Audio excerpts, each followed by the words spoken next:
Hey guys, in this video I'm going to show you how to use the console in Replit. The first thing I want you to do is actually open up any of your apps, and then here, as you can see, the system is starting up and it will show in the console the exact time it has been running. You can easily stop here as well. Just click on this icon to stop.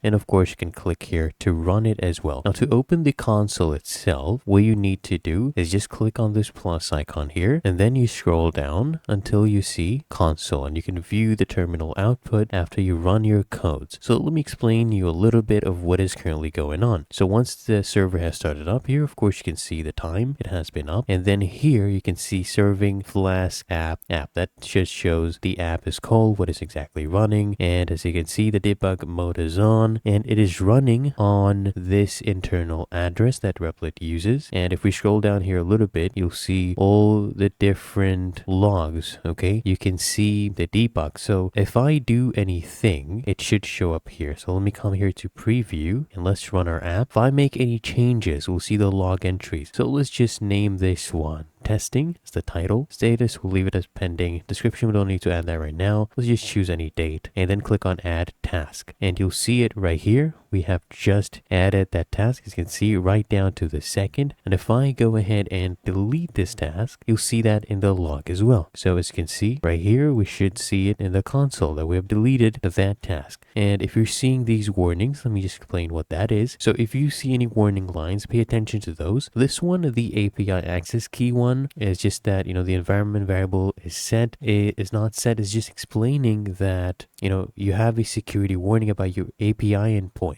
And then if you see here, there's another one in red. This is an important warning about your current setup for development only, because this is a development server. Okay, you're not supposed to use it in a production deployment. So just keep that in mind, and you can use your console basically for debugging purposes and seeing the changes that are being made. Really that easy, and that is how to use the console in Replit.